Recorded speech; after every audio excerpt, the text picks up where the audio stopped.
بسم اللہ الرحمن الرحیم۔ ناظرین السلام علیکم۔ حضرت محمد صلی اللہ علیہ وآلہ وسلم کی پہلی شریک حیات سیدہ خدیجہ رضی اللہ عنہ مکہ کی ایک معزز، مالدار، عالی نسب خاتون، جن کا تعلق عرب کے قبیلے قریش سے تھا۔ آپ کا نام خدیجہ رضی اللہ عنہ، آپ کی کنیت ام ہند اور آپ کا لقب طاہرہ تھا۔ آپ کا سلسلہ نسب خدیجہ بنت خلید بن اسد بن عبد العزی بن قصا پر پہنچ کر حضرت خدیجہ رضی اللہ عنہا کا خاندان رسول اللہ صلی اللہ علیہ وآلہ وسلم کے خاندان سے مل جاتا ہے۔ آپ کی والدہ کا نام فاطمہ بنت زاہدہ تھا۔ پہلے تشیع کے مطابق آپ کی پہلے کوئی شادی نہ ہوئی تھی اور صرف نبی اکرم صلی اللہ علیہ وآلہ وسلم ہی آپ کے اکلوتے شوہر تھے، مگر اہل سنت کے بقول آپ کے والد گرامی نے آپ کی اعلیٰ صفات کا لحاظ رکھ کر آپ کی شادی کے لیے ورقہ بن نوفل کو منتخب کیا، جو آپ کے چچا زاد کزن اور تورات و انجیل کے بہت بڑے عالم تھے، لیکن پھر کسی وجہ سے یہ نسبت نہ ہو سکی اور ابو حالہ ہند بن بناش بن تمیم سے نکاح ہو گیا۔ ابو حالہ کے بعد عتیق بن عابد مخزوم کے عقد نکاح میں آئیں۔ سیدہ خدیجہ رضی اللہ عنہا ایک تجربہ کار، شریف اور عقل مند خاتون تھیں، صاحب شرف اور صاحب مال تھیں۔ یہ اپنے مال سے مردوں کو اجرت پر کام کے لیے رکھتی تھیں۔ جب سیدہ خدیجہ رضی اللہ عنہا کو حضور صلی اللہ علیہ وآلہ وسلم کی گفتار، سچائی، عظیم امانت دار، بہت اعلیٰ اخلاق وغیرہ کی خبر پہنچی تو انہوں نے حضور صلی اللہ علیہ وآلہ وسلم کی طرف نمائندہ بھیج کر یہ پیشکش کی کہ آپ میرا مال لے کر شام کی طرف تجارت کے لیے سفر کریں اور وہ آپ کو اس سے بہتر معاوضہ دیں گی جو دوسروں کو دیتی ہیں، اور اپنا غلام بھی ان کے ساتھ بھیجیں گی۔ عمار بن یاسر کہتے تھے کہ میں سب لوگوں کی نسبت خدیجہ رضی اللہ عنہا کے حضور صلی اللہ علیہ وآلہ وسلم کے بیان کو زیادہ جانتا ہوں، کیونکہ میں حضور صلی اللہ علیہ وآلہ وسلم کا ہم عمر تھا اور ان کا دوست تھا اور محبوب دوست تھا۔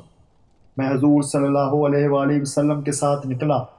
جب ہم بازار میں پہنچے، ہمارا گزر سیدہ خدیجہ رضی اللہ عنہا کی بہن کے پاس سے ہوا۔ وہ چمڑے کے بچھونے پر بیٹھی ہوئی تھی جس کو وہ فروخت کر رہی تھی۔ انہوں نے مجھے آواز دی۔ میں نے پلٹ کر ان کی طرف دیکھا اور جا کر ان کے پاس بیٹھ گیا۔ حضور صلی اللہ علیہ وآلہ وسلم میرے لیے رک گئے۔ اس خاتون نے پوچھا، کیا تیرے اس دوست کو خدیجہ رضی اللہ عنہا کے ساتھ نکاح کرنے کی ضرورت نہیں ہے؟ عمار کہتے ہیں کہ میں حضور صلی اللہ علیہ وآلہ وسلم کے پاس آیا اور میں نے یہ بات بتائی تو حضور صلی اللہ علیہ وآلہ وسلم نے فرمایا کہ جی ہاں، میں اس بات کی حاجت رکھتا ہوں۔ عمار رضی اللہ عنہ کہتے ہیں کہ میں نے حضور صلی اللہ علیہ وآلہ وسلم کی بات خدیجہ رضی اللہ عنہ کی بہن کو بتا دی تو اس نے کہا کہ صبح سویرے آپ لوگ ہمارے پاس آ جائیں۔ چنانچہ آل عبد المطلب آ گئی۔ ان کے اوپر حمزہ رضی اللہ عنہ سردار بنے ہوئے تھے اور سب خدیجہ رضی اللہ عنہ کے گھر پر آئے۔ ان کے استقبال کے لیے خدیجہ رضی اللہ عنہ کے چچا عمرو بن اسد بھی موجود تھے اور خدیجہ رضی اللہ عنہ کے چچا زاد کزن ورقہ بن نوفل بھی موجود تھے۔ لہٰذا ابو طالب خطبے کے لیے کھڑے ہوئے اور انہوں نے یہ بات کہی، اما بعد، بے شک محمد ان لوگوں میں سے ہے کہ قریش کے جس نوجوان کے ساتھ ان کو تولا جائے یہ اس پر بھاری ہوں گے، شرافت کے اعتبار سے، ذہانت کے اعتبار سے، فضیلت و بزرگی کے اعتبار سے، عقل و فراست کے اعتبار سے۔ اگرچہ مالی اعتبار سے کمزور ہے تو کوئی بات نہیں، مال تو ڈھیلے والا سایہ ہے، اس کو ادھار لینے والا بھی اس کو واپس کر دیتا ہے۔ اس کو خدیجہ بنت خلید میں دلچسپی بھی ہے اور اسی طرح خدیجہ کو بھی ہے۔ لہٰذا خدیجہ رضی اللہ عنہا کے چچا عمر راضی ہو گئے اور کہنے لگے کہ محمد صلی اللہ علیہ وآلہ وسلم ایسے آدمی ہیں جن کو خالی واپس بھیج کر شرمندہ نہیں کیا جا سکتا۔ ابو طالب اور تمام رسائے خاندان، جن میں آپ کے بنوئی اور نبی اکرم صلی اللہ علیہ وآلہ وسلم کے چچا حمزہ بن عبد المطلب بھی تھے، ختیجہ رضی اللہ عنہا کے گھر آئے۔ حضرت ختیجہ رضی اللہ عنہا نے بھی اپنے خاندان کے چند بزرگوں کو جمع کیا تھا۔ ابو طالب نے خطبہ نکاح پڑھا، عمرو بن اسد کے مشورے سے 500 طلائی درہم یا 20 جوان اونٹ مہر قرار پایا، اور ختیجہ رضی اللہ عنہا حرم نبوت ہو کر پہلی ام المومنین کے شرف سے ممتاز ہوں۔ نکاح کے وقت محمد صلی اللہ علیہ وآلہ وسلم کی عمر 25 اور ختیجہ رضی اللہ عنہا کی عمر 40 برس تھی۔ حضرت ختیجہ رضی اللہ عنہا حضور صلی اللہ علیہ وآلہ وسلم سے بہت محبت کرتی تھی۔ ایک دفعہ حضور صلی اللہ علیہ وآلہ وسلم مکہ سے باہر وادیوں میں چلے گئے، اور انہوں نے وہاں دیکھا کہ وہاں کوئی قبیلہ آ کر ٹھہرا ہوا ہے، انتہائی تباہ حال، بھوک کی وجہ سے ان کے جسم سوکھ کر کانٹے ہوئے ہیں، تن پر کپڑے نہیں ہیں۔ یہ حال دیکھ کر جب آپ صلی اللہ علیہ وآلہ وسلم واپس آئے تو آپ کی حالت انتہائی ملوک اور غمگین تھی۔ آپ چادر اوڑھ کر لیٹ گئے۔ حضرت ختیجہ رضی اللہ عنہا نے آپ صلی اللہ علیہ وآلہ وسلم کی حالت دیکھ کر پوچھا کہ کیا بات ہے، آپ اتنے غمگین کیوں ہیں؟ آپ صلی اللہ علیہ وآلہ وسلم نے فرمایا، میں باہر گیا تھا اور فلاں وادی میں نے یہ سب دیکھا، اور میرے پاس دولت نہیں ہے کہ میں ان کی مدد کر سکوں۔ یہ سن کر حضرت ختیجہ رضی اللہ عنہا نے قریش کے چند سرداروں کے نام لے کر آپ صلی اللہ علیہ وآلہ وسلم سے فرمایا کہ ان کو بلا لائیں۔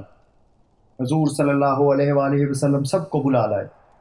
اتنی دیر میں حضرت ختیجہ رضی اللہ عنہا نے اشرفیوں کا اتنا بڑا ڈھیر لگا دیا کہ جب حضور صلی اللہ علیہ وآلہ وسلم آ کر بیٹھے تو اس کے پیچھے چھپ گئے، اور پھر حضرت ختیجہ رضی اللہ عنہا نے سب سرداران قریش سے مخاطب ہو کر کہا کہ آپ سب گواہ رہے کہ میں نے یہ ساری دولت محمد صلی اللہ علیہ وآلہ وسلم کے حوالے کی، وہ جیسے چاہے اسے خرچ کرے۔